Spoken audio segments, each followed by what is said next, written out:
Welcome to Hangar 51 Files, where history's secrets, classified operations, and hidden truths come to light.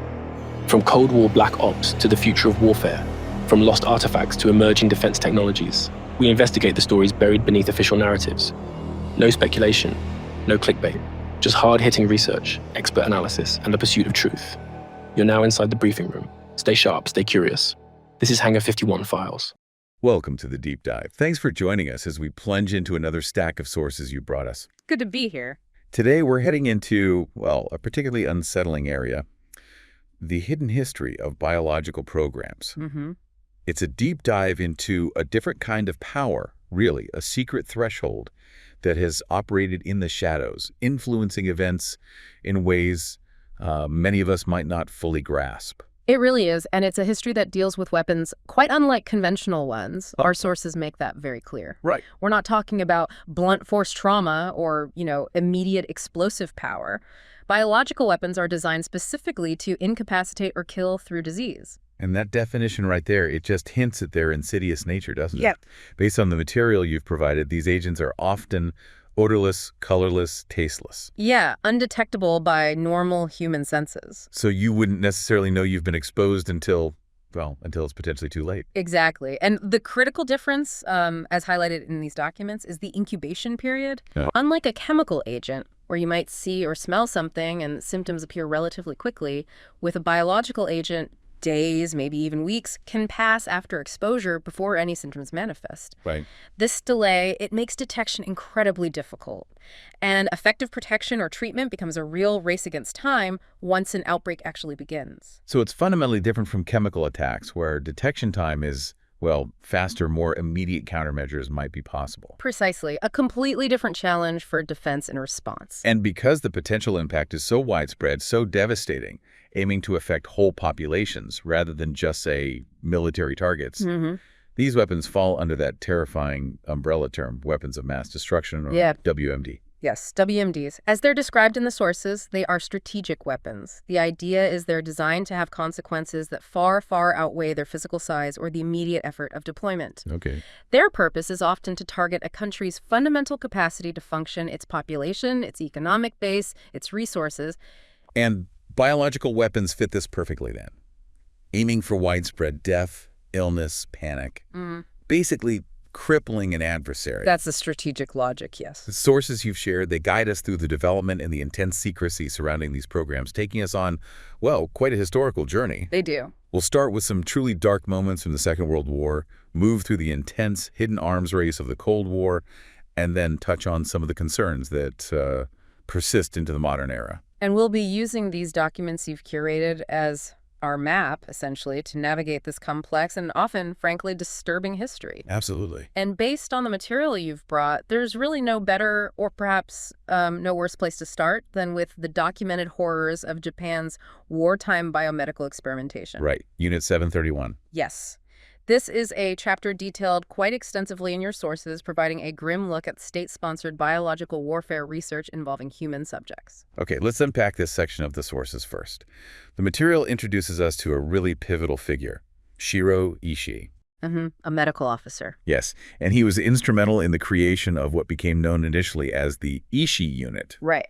And then to maintain secrecy, to operate discreetly, this unit was later given a numerical designation that, you might have heard of, Unit 731. And its official cover was quite misleading, deliberately so. It was presented as the Anti-Epidemic Water Supply and Purification Bureau, or Boki Kisuibu. Sounds harmless enough. Public health, clean water. Exactly. It suggested public health work, a benign function focused on disease prevention and clean water. But as your sources reveal, this name concealed an incredibly brutal purpose. Which was? Focused on researching and developing biological weapons using human beings as test subjects. And the scope of this operation, it wasn't some small hidden laboratory in a back room, was it? Not at all. The main research facility, located near Harbin in China, is described in your sources starkly as a death factory. A death factory. Yes. And we're talking about an enormous complex here, covering approximately 6 square kilometers. 6 square kilometers. Yes, and containing over 150 buildings. This was a large-scale, heavily funded, and very dedicated effort by the Japanese state. Just incredible. And at the core of the activities within Unit 731, what was happening there? Secret biological warfare research conducted on humans. The sources are really unflinching in detailing the horrific nature of these experiments. Which went far beyond just lab work, didn't they? Into actual field testing. Yes, field testing on civilian populations. How? How are these carried out? The sources give examples. They do provide specific, chilling examples. For instance, plague tests involved disseminating the bacteria using airplanes over populated areas. Just dropping plague from the sky. Essentially, another tactic involved releasing infected rats into community. Infected rats. Why? Well, the idea wasn't just to drop the agent itself, but to establish a vector, allowing the infected rats to, mate with local rat populations to ensure a wider, uncontrolled spread of the disease. This is unbelievably insidious. It is. And there was another particularly insidious method noted in the sources involving deception by Japanese medical personnel. What kind of deception? Japanese doctors would enter communities, announce that plague had maybe been discovered nearby, and then offer what they claimed were protective inoculations. Like a vaccine. Exactly what people would think. But these weren't vaccines at all. They were actually injections of virulent plague germs administered directly into unsuspecting civilians under the guise of medical aid. My God. And the sources say both Unit 100 and Unit 731 used this tactic. Yes, both are implicated in using this method. And these weren't just isolated incidents, were they? Sort of one-off experiments? No, not according to your sources. These biological warfare operations were conducted against numerous cities, towns, and hamlets across central China and Manchuria. Are there specific places mentioned? Yes, the sources highlight specific examples, like the attacks on Ningbo in 1940, Changte in 1941, and Kongshan in 1942. It paints a picture of a systematic application of biological weapons against civilian populations. This wasn't a defensive measure. And the casualties, the human cost. The scale of direct casualties resulting just from these field tests during the war is reported to be staggering. We're talking in the hundreds of thousands. Hundreds of thousands. Direct deaths from the field tests. Yes. And this wasn't collateral damage. The sources make it clear this was the intended effect of deliberately introducing lethal pathogens into civilian environments. And the devastation, it didn't even stop when the war ended, did it? No, tragically not. Your sources explain that epidemics directly trace to infected animals, particularly those plague-carrying rats. The ones they released deliberately. The very same ones, yes. Right. Released intentionally by Japanese forces in the closing weeks of the war. These caused tens or even hundreds of thousands of additional deaths in the post-war period. So the killing continued long after surrender. It did. Harbin and Changchun are cited as specific examples. Parts of Changchun actually became uninhabitable due to lingering pathogens like plague, glanders, and anthrax until the mid-1950s. Uninhabitable for a decade. Think about that.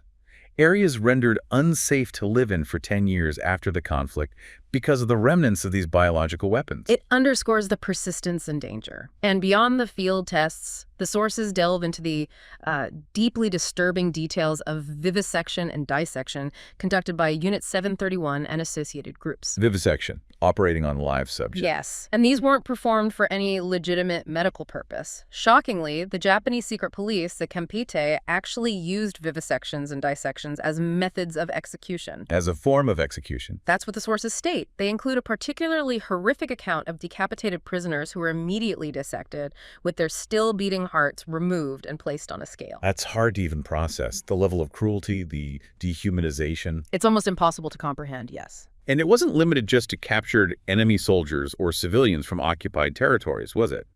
The sources mentioned Allied prisoners, too. That's correct. The sources detail horrific experiments conducted on captured U.S. airmen in 1945, right at the end of the war, at Kyushu Imperial University. What happened to them? Doctors performed surgeries on 8 captured American flyers. They removed lungs from 2 men. Later, the stomach, heart, and liver from 2 others. While they were alive. The implication is these were fatal procedures. Another airman died after surgery ostensibly intended to examine a nerve, but it actually caused brain damage. 3 more underwent surgery targeting their stomachs, gallbladders, livers, and hearts. And the outcome? All 8 men died during these procedures on the operating table. It just shows the breadth of their human experimentation, extending even to Allied prisoners of war. What's particularly striking and disturbing, based on your documents, is what happened afterwards. The post-war outcome for many of the Japanese involved in these programs. Yes, your sources note that Japan effectively sanitized its past regarding Unit 731, just sort of wiped it clean publicly. How did that happen? Well, the sources suggest this was done, at least in part, with the cooperation of American occupation officials. American officials helped cover it up. The sources imply cooperation in downplaying or ignoring the more horrendous aspects of the human experimentation and biological warfare field tests. Why would they do that? Well, this is presented in the sources as a significant reason why post-war international public opinion never really focused on Japanese doctors involved in these atrocities with the same intensity and condemnation that quite rightly fell upon German doctors involved in Nazi medical experiments. So deliberate downplaying. And here's where the information you brought us gets really interesting and frankly quite shocking. The integration into post-war institutions. Exactly. Alumni from these very biowarfare units, Unit 731 and others, were actively integrated into the Japanese National Institute of Health, the JNIH. Which was established after the war, ironically, at the request of the U.S. occupation authorities. Right. And the sources reveal a truly startling fact.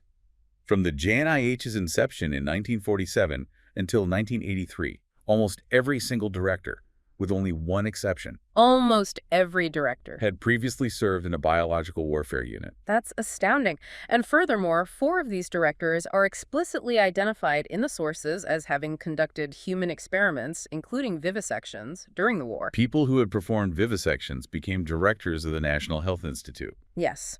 And they even mention a specific disturbing example, Dr. Kitooka Masami. What does he do? He was known for conducting human experiments during the war, but his activities apparently didn't stop there. Your sources describe him testing rickettsia. That's the bacteria causing diseases like typhus. Correct. Testing rickettsia on mental patients in Niigata Prefecture between 1952 and 1956, after the war. And presumably without consent. Crucially, yes, these experiments were conducted without the patient's consent. 8 of those patients died as a direct result, and another committed suicide. This is chilling. It illustrates individuals with direct involvement in wartime human experimentation, continuing their practices, and rising to the highest levels of post-war Japanese medical institutions. It strongly suggests a deliberate decision at high levels to overlook or bury the past.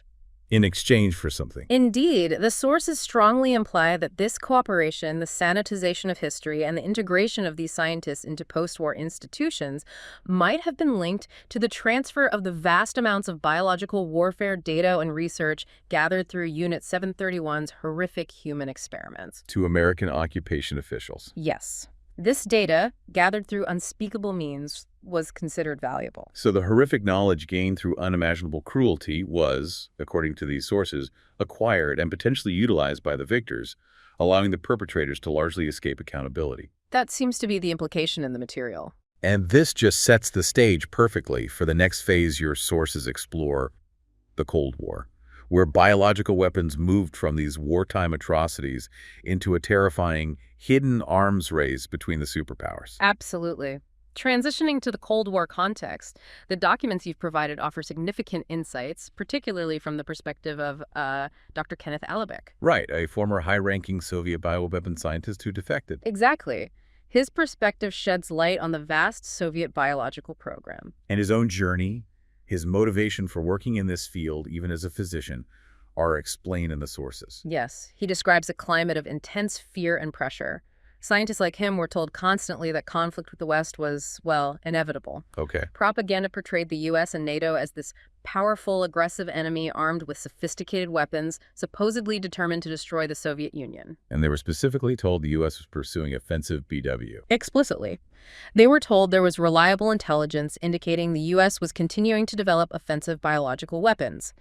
This framed the Soviet program not just as defense, but as a necessary proactive response to a perceived existential threat. Which must have created a powerful justification even for potentially unethical work. It created a sense of extreme urgency and a kind of moral justification for scientists like Alibek, despite any personal ethical doubts they might have had. And the sheer scale of the Soviet effort under this climate. Immense. It operated through an organization called Biopreparat.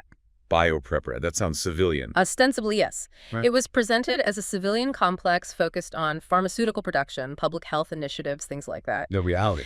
As your sources reveal through Alibek's account, it was secretly the top branch of the Soviet biological weapons program, a vast network of labs and production facilities essentially hidden in plain sight. And their development went far beyond just cultivating pathogens themselves. They worked on delivery. Oh yes, your sources detail the variety of sophisticated delivery systems they developed. These included things like medium-range bombers, the Ilyushin 28s. How were they used? They were fitted with large spray tanks capable of disseminating agents over thousands of square kilometers. Spreading disease over huge areas. Yes. They also developed 500-kilogram cluster bombs designed to deliver biological payloads and single-warhead missiles specifically adapted for biological agents. And this is where the Cold War escalation gets truly chilling, right? The strategic intent. Absolutely. Your sources note that in 1988, a decision was made within the Soviet program to adapt multiple warhead intercontinental ballistic missiles, ICBMs, for biological weapons delivery. ICBMs, like the nuclear ones. The same delivery systems. Imagine this. An SS-18 ICBM, the largest in their arsenal, could be equipped with multiple warheads, each filled with a strategic biological agent like, say, anthrax. What kind of impact would that have? According to the sources, such a missile could cover a city the size of New York and potentially kill at least 50%, half the population, with a single strike. Half the population of New York from one missile. That was the capability they were developing. Heavy cruise missiles were also developed for more precise, targeted application of these agents. The inherent dangers of operating programs of this scale, this sensitivity, were there accidents? Tragically, yes. Your sources detail the 1979 Sverdlovsk anthrax accident. Sverdlovsk. I've heard of that. A catastrophic event caused by a leak of anthrax spores from a Ministry of Defense microbiological facility in the city of Sverdlovsk. What's striking about this incident, even now? Well, the fact that the Russian military, to this day, still refuses to admit the real cause, they attribute the deaths to contaminated meat. Contaminated meat. Not an aerosol release from a military facility. That's the official story they maintain. The death toll itself is disputed in the sources you've provided.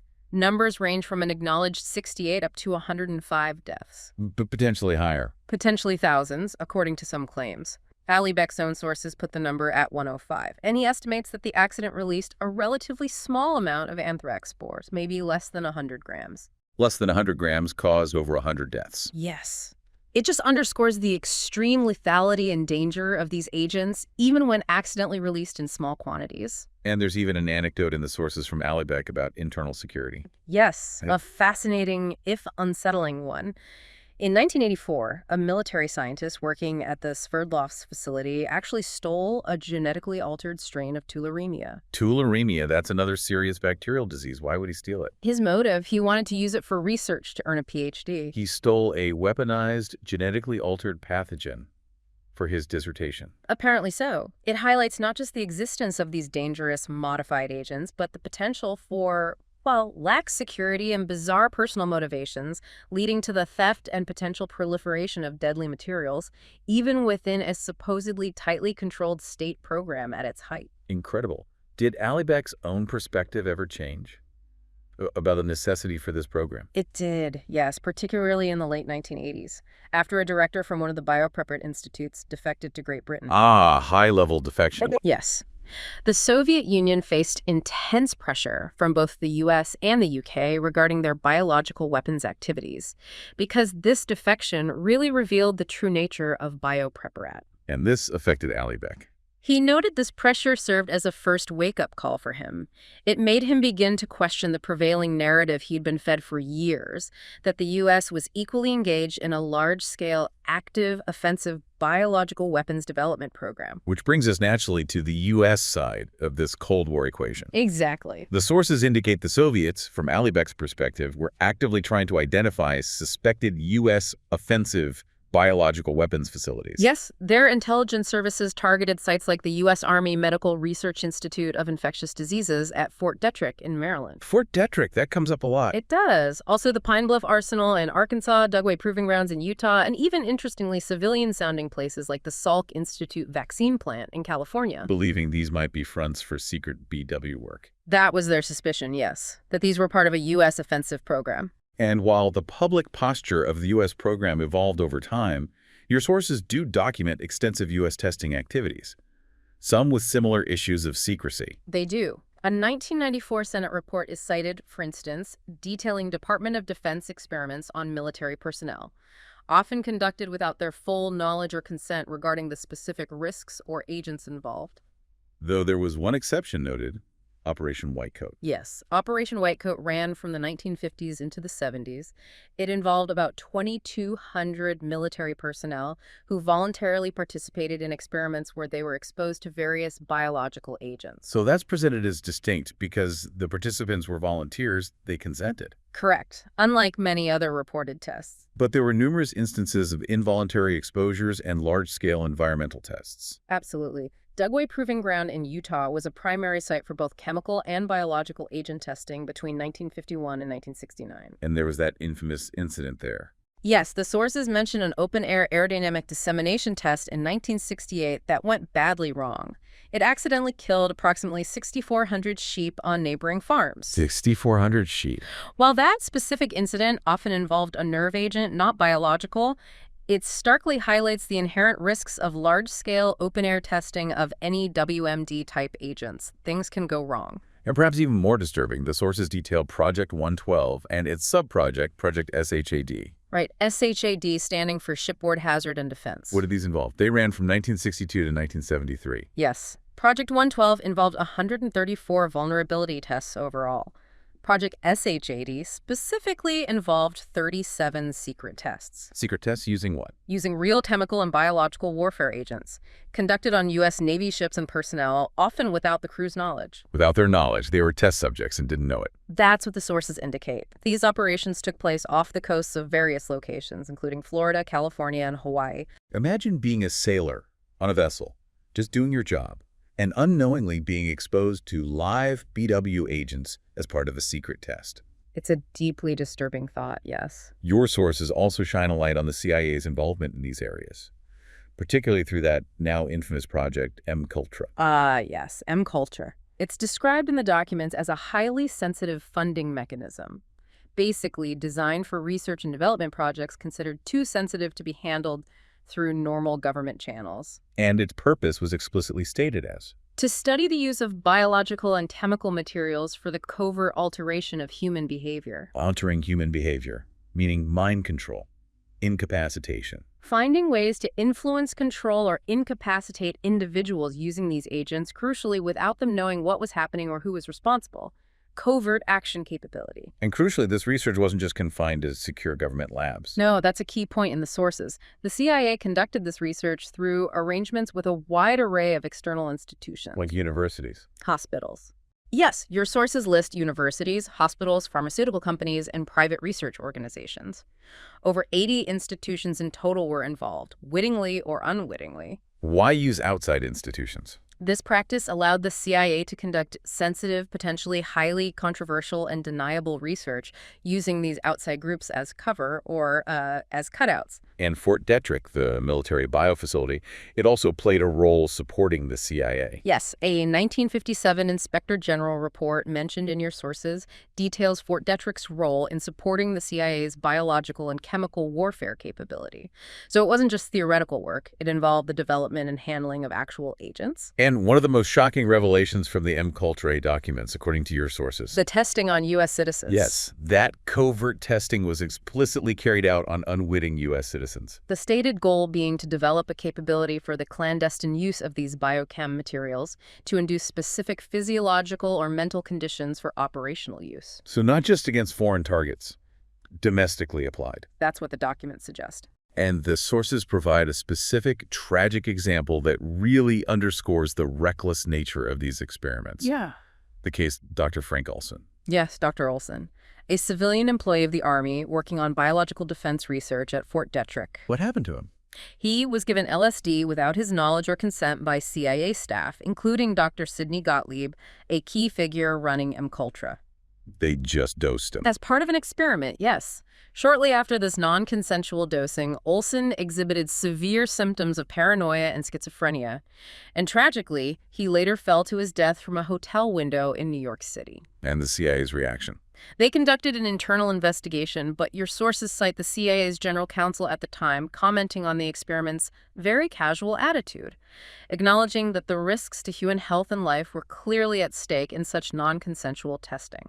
A casual attitude towards dosing someone with LSD without consent. That was the assessment cited. And the documents you've provided also detail significant internal dysfunction and issues within these programs overall. Such as? A very high degree of compartmentation, so extreme that even the CIA's own medical staff was apparently excluded from the details of the principal research and testing program using chemical and biological agents. The medical staff didn't know what the operational side was doing with dangerous substances.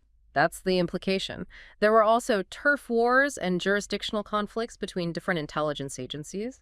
Military testers sometimes withheld information from the CIA, and vice versa, which hindered oversight and coordination. Sounds chaotic. And furthermore, the sources highlight a distinct lack of proper administrative controls and accountability, particularly when dealing with all those outside contractors involved in MKUltra. Right, the universities, the private firms. Exactly. This pattern of extreme secrecy, decentralization across numerous institutions, and inadequate oversight emerges as a critical insight from these historical documents. It reveals inherent vulnerabilities in managing potentially very dangerous research. So we've covered the horrifying origins in wartime experimentation with Unit 731, the vast secret state programs of the Cold War driven by fear, marked by accidents like Sverdlovsk, ethical breaches like MKUltra. What did these sources tell us about the biological landscape today? Well, your sources bring the narrative closer to the present by acknowledging that dangerous experiments on potentially lethal viruses and bacteria are still taking place globally. Still happening now. Where? In military and biomedical research facilities around the world. It's not just a historical issue. And one source explicitly mentions the concept of gain-of-function research in this context. What is that exactly? Gain-of-function is where scientists deliberately modify pathogens, sometimes to make them more transmissible, sometimes more virulent, more dangerous. Why on earth would they do that? Well, the stated goal is often laudable to understand these pathogens better, perhaps to develop defenses or vaccines against future potential outbreaks, natural or otherwise. But, as your sources point out, this type of research carries a significant inherent risk of catastrophic consequences. The potential for a lab escape, accidentally releasing a modified, potentially enhanced, dangerous pathogen into the population, that's mentioned as a specific, serious concern. And this connects back to the historical patterns we've discussed, doesn't it? The use of external institutions. It does. The MKUltra examples showed governments funding sensitive, potentially dangerous research at external places, universities, private companies, sometimes using them as cover. And that practice continues. Governments funding biological research outside purely military facilities. Yes, research that could involve manipulating dangerous pathogens continues today, often funded by governments but occurring in a more distributed network of academic and private labs. This decentralization, whether intentionally covert or just part of the modern global research ecosystem, mirrors some of those historical complexities and potential oversight challenges we saw earlier. Your sources also briefly touch upon China's history with weapons of mass destruction. What do they say there? They note that China has developed and possesses both chemical and nuclear weapons. They conducted their first nuclear test back in 1964. And they're party to the treaties. Yes. China is a signatory to international treaties like the Biological and Toxin Weapons Convention, BWC, and the Chemical Weapons Convention, CWC. And the material discusses China's current military posture. It mentions China's ongoing military modernization and the deployment of new missile systems capable of delivering WMD. However, it's important to be clear here. Yes. The sources you provided do not offer detailed information about specific modern biological military biotech programs in China or the specific nuances of their military-civil fusion strategy as it applies specifically to offensive biological capabilities today. Okay, so the sources establish China as a significant state actor with a history and capability in the broader WMD landscape, but don't detail current specific bioprograms. Exactly. So the overall narrative in the sources seems to move from detailing specific state offensive programs of the past, Unit 731, BioPrepRat, early U.S. programs, to highlighting the broader ongoing dangers inherent in powerful biological research itself in the present day, regardless of specific state intentions at this moment, the risk from the science itself. Okay. Bring this all together then. We've taken quite a journey through the sources you've provided. Started with the chilling, explicit human experimentation of Japan's Unit 731 during WWII, a program whose horrific data was seemingly traded for impunity. A dark beginning. Then moved through the vast hidden programs of the Cold War in the U.S. and Soviet Union. Programs fueled by intense fear, paranoia, propaganda. Marked by significant accidents like Sverdlovsk. Instances of theft, like the tularemia strain. And the admitted lack of controls and profound ethical boundaries crossed in projects like Mkultura, with its testing on unwitting citizens. And finally, we touched on the ongoing reality of dangerous biological research happening globally today, including things like gain-of-function studies carrying that inherent risk of accidental release. Throughout this history, we've repeatedly seen how biological weapons and dangerous biological agents generally are defined by their key characteristics. Their silence, their invisibility, their delayed action. Characteristics that make defense incredibly challenging. Extremely challenging. And we've also seen these recurring patterns of things going wrong, haven't we? Accidental leaks like Sverdlovsk, theft of deadly strains, documented lack of effective administrative controls and accountability, especially with contractors doing sensitive work, and just the simple, persistent difficulty of detecting these agents before they cause widespread harm. So what does this entire history, laid out in the sources you've brought us, ultimately suggest about the nature of this hidden power, about the real danger here?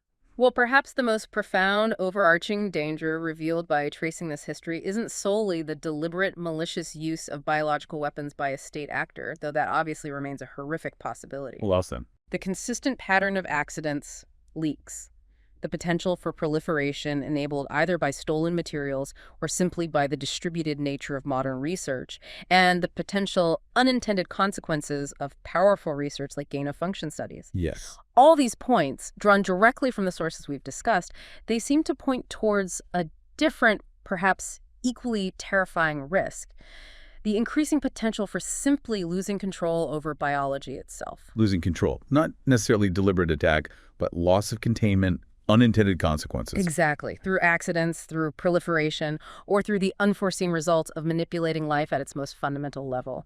So the final question, the provocative thought for you, our listener, emerges from this history. What does this secret history of biological programs tell you about our collective ability as a global society to truly manage the profound risks posed by advanced biological science? It's definitely a question that lingers long after reviewing these documents. A sobering one. Indeed. That's all the time we have for this deep dive. Thanks for joining us. Thank you. That's it for this episode of Hangar 51 Files, where we uncover the hidden, investigate the unexplained, and challenge the official story. If you found this episode insightful, make sure to subscribe, leave a review, and share it with those who refuse to accept surface-level narratives. For more deep dives, exclusive research, and behind-the-scenes content, visit www.hangar51files.com, our YouTube channel, at Hangar 51 Files, or our Substack, hangar51files.substack.com. Until next time, stay sharp, stay curious, and keep questioning everything. This is Hangar 51 Files, signing off. No speculation, no clickbait, just hard-hitting research, expert analysis, and the pursuit of truth.